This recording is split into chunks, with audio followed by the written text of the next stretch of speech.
All right, I promised I would do well, I asked and I said, would people like a rambletron overlook update on this thing?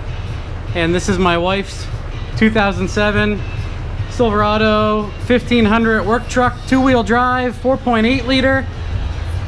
Nothing fancy, but it is fairly clean for what it is.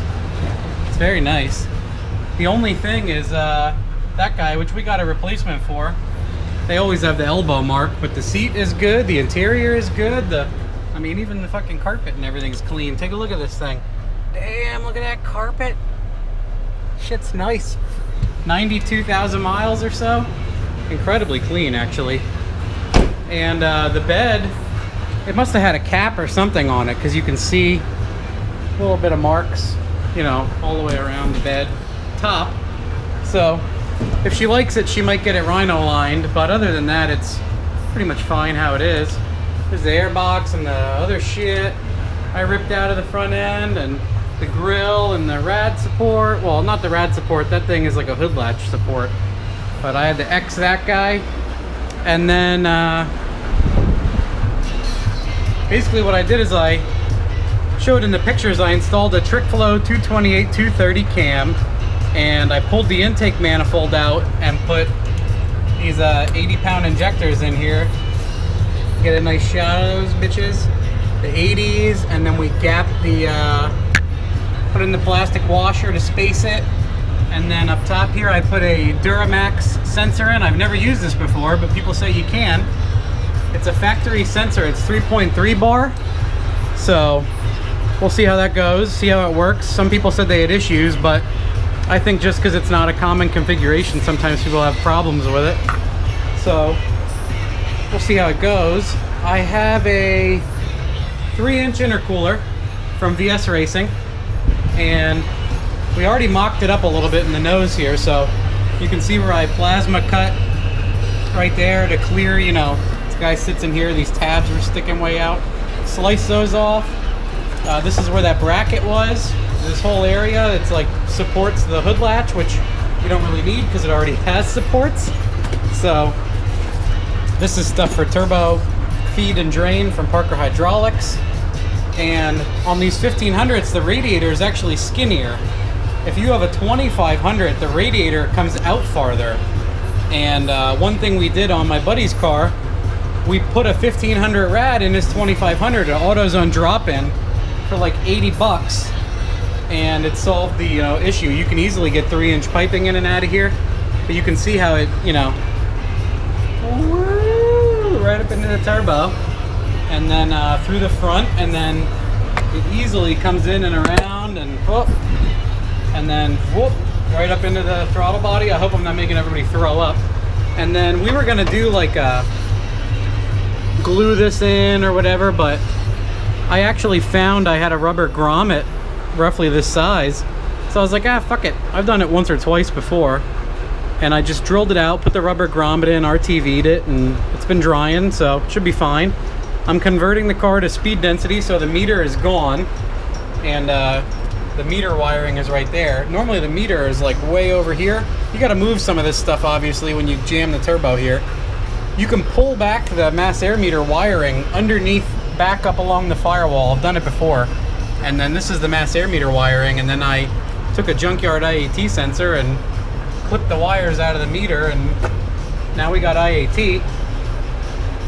And this is a KB Racing manifold my buddy Kyle Brown built, and I put BR7 plugs in. I did valve springs, I did pack 12-18 springs. The only other thing I did was there's an evap hose here, evap emissions line. This guy right here, that goes into a canister that used to be here, and then it lets exhaust gas, well, not exhaust gas, I'm sorry, it's evap. So the gas tank pressure comes out and rebleeds into the intake on this hose. And this was going to something else. I can't remember. The other part of the evap canister or something? What I did was, none of them were going anywhere. They were open, so I put a 3/8 hose to both and clamped them. It has the stock returnless rails. Everything else is fairly stock. I just moved some stuff out of the way maybe. stock alternator and everything. Radiator and everything's normal. You do have to move this damn guy here. I'm gonna, you know, well, it's zip tied in place right now, but it sits like right where your turbo and everything normally goes. So you can bend it or move it out of the way. Some people even get super fancy and buy like a really nice aluminum setup that replaces all of this shit, but not gonna do that. And then you saw how we welded the wastegate on, and then I just have the reference line going right to the intake. And I just made a little dump tube that goes down into the wheel well. Real nice, it just dumps down there, way in front of the tire, and you can turn that all the way to lock. It doesn't go anywhere near it, obviously. And those are 80-pound injectors. We're gonna put a 450 fuel pump in the tank. I have a super light spring in here just to see what it'll do. I could almost push it with my fingers, so it's probably gonna make like 4 pounds. And then one of my plans is, if we can make, like I wanna make maybe 10 pounds non-intercooled and see how it does. It'd be cool if this makes about 5, because then what you can do is, let me show you this guy. This is the evap solenoid that rebleeds the gas tank pressure and gas fumes back into the intake for emissions. This is a normally closed, and when you apply 12 volts, it lets air pressure through. So you can blow on one end, and when you open it, it passes air. What you can do is, if you're running like 5 pounds, you can tee this and flip a switch, and it'll allow 5 pounds of intake pressure to push on the top also, making about 10 pounds. So you can have a high and a low boost switch for something you were gonna throw away anyway in the car, which is cool. Like if we spring it for roughly 10 pounds, you can flip a switch and go to 20 pounds. But I don't think we're gonna push that hard on this particular setup, but that's a cool little thing for you guys. And then also, this is gonna be a 3-inch downpipe down into the stock exhaust, and it's gonna have one of those loud valves that opens right down there at the bottom of the trans tunnel to dump out. So, you know, when you're flooring it, the exhaust is open and it's making good power. Other than that, man, I think that's it. That's the stock driver's side manifold that doesn't exist anymore. All we gotta do is make a crossover, which I just got my locking V-bands today for that, so my buddy Joey and I can build the crossover. I got 2, even though I only needed probably 1. And we're gonna put this flex in to make it easier, and I removed the inner braid you could see in the other video and the photos. So we'll put this flex in and these V-bands and make the crossover nice. And then I have a whole shitload of 3-inch like on the floor here and back tucked away under here, and here's like 10 foot of 3-inch. We're just, all we gotta do is get it from the turbo to like where we cut it, like right here. And there's a 2-bolt flange for the stock exhaust, and then put the dump valve roughly here. And then that's basically it. And man, there really isn't much more to do. After that, the turbo feed and drain, which I just get Parker push lock for the turbo feed. And then I got this fitting for the drain. I wanted to try a new one off eBay, like a 45 5/8, and I have Parker hose out the ass in this thing. I'm gonna put my buddy Nathan Horgan just sent me like probably $200 in hose because he thinks what I do is cool, and he had it left over from a project. Unbelievable. He's like, I'm gonna send you a package. And I literally got a box about as big as this Rubbermaid bin filled with hose. What an awesome dude. So I got 90s and straights, and then I ordered also on eBay. I like to order them, you know, it's one of those things where you can drill that guy on the back of the motor and put your own feed into it. But for like $10 on eBay, they sell it's just like this. This is the drain, but it fits the side of the motor, has an 1/8 or 1/4 inch thread, and then you can screw in the turbo feed right to it, and that's gonna go right to the turbo. I mean, I keep buying them. I don't know why. It saves a little bit of time, or I don't know. It's one of those fancy things I do now. But what I wanted to do was, because these turbos are so small, it's a pain in the ass to screw AN fittings into the bottom of this. Imagine what a pain in the ass it is, how tight the top and the bottom is to get a big wrench in there. So what I've been doing is just shoving it on the barb fitting, and then I'm gonna disconnect it in the center with these two and then this fitting right here, and the barb is going to go straight into the oil pan. So then somewhere in the center here, you can just disconnect it if you need to pull the turbo out, and both ends will have barbs. Sometimes that's easier. I'm just going to try it for this one. And then, man, I think that's roughly it. We got to get it out and get it rolling, get the intercooler in. We sized up some pipes the other day. I think I said this in the beginning, but my buddy Joey took them home, and he's welding them all to be like one piece here and one piece here, and then we decided to get the throttle body on the easiest.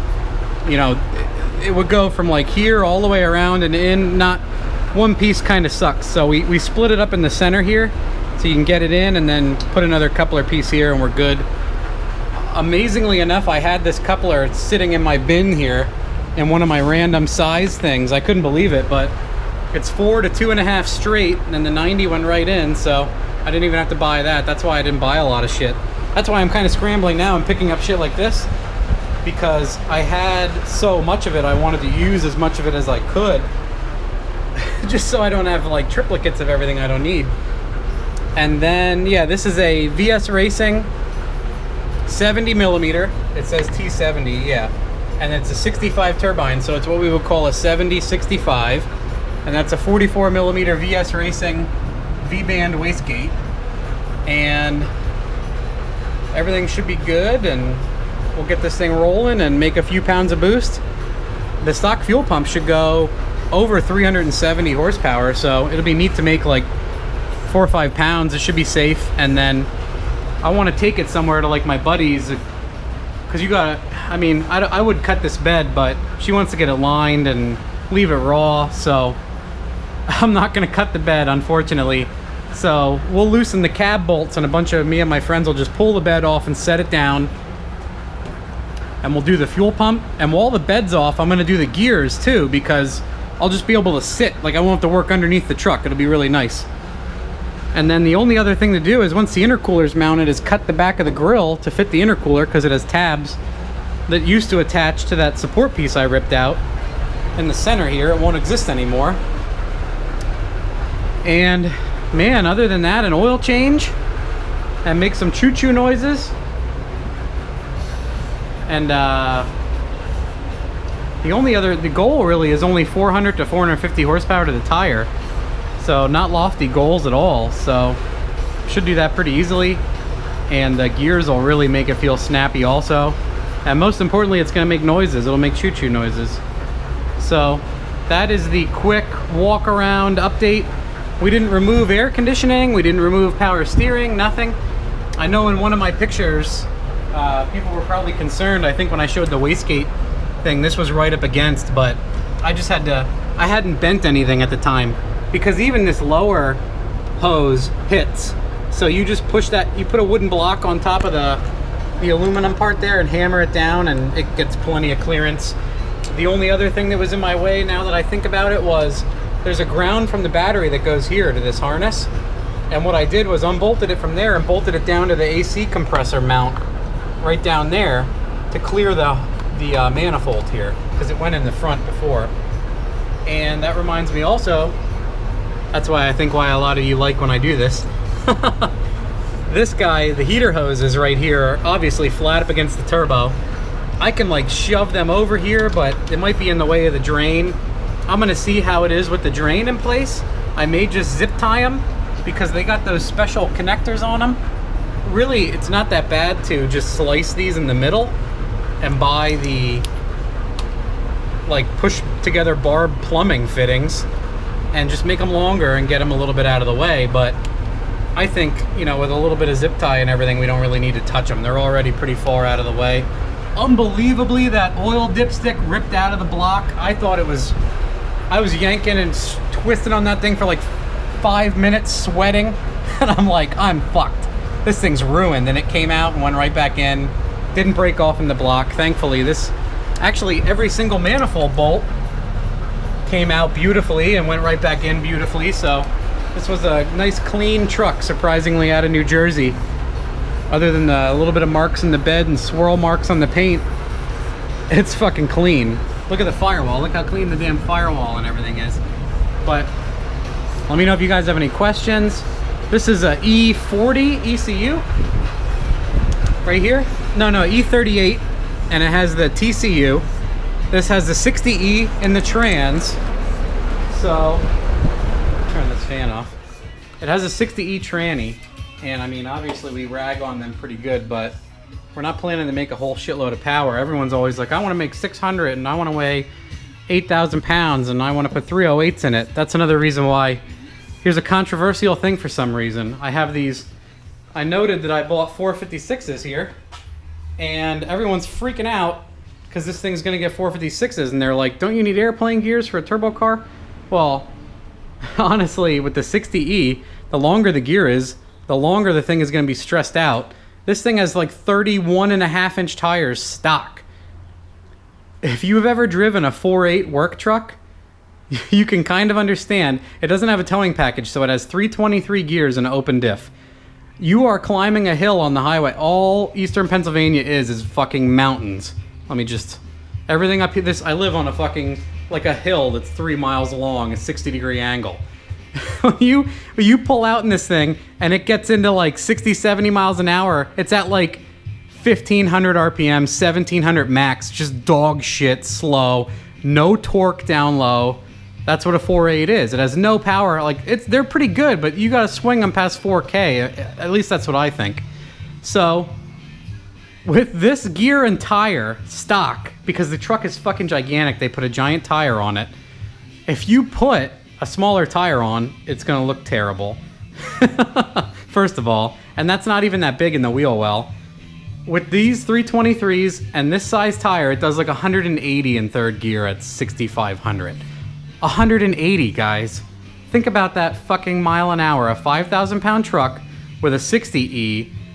You're gonna try to do a highway. It does like 80 in first gear and 115 in second, this goddamn truck. The 456 at 6,500 with this size tire is 130, which is still pretty fast for this truck. It's not gonna trap anywhere near that. We'd have to make 700 horsepower to the tire, and more than that, most likely, to go 130 in the quarter. So that's plenty to rip out of stoplights, and the 60E has a really short first gear, so that and the 456, it'll rip really nice. It's gonna have a stock torque converter, so there's not gonna be a lot of, you can't just brake stand it into power. Everything will be nice and short. Hopefully the turbo rips and lights early, down low. More of a punchy vehicle instead of like a big ass top end monster that, I build with the exhaust out of the hood. It'll be pretty neat, because I always go to some extreme to take something really drivable and make it turbo, but still just as drivable. It'll be a neat experiment. Small turbo, dump, tailpipe, pretty neat. You could just show up somewhere, no one would ever know what the fuck is done to it. The truck makes like 400 tire. That'd be incredible. That'd be awesome. So, that's the whole nutshell. I think I've covered everything now. Let me know if you have any other questions, but hopefully I laid down a lot of facts and answered a lot of questions with all of that rambletron.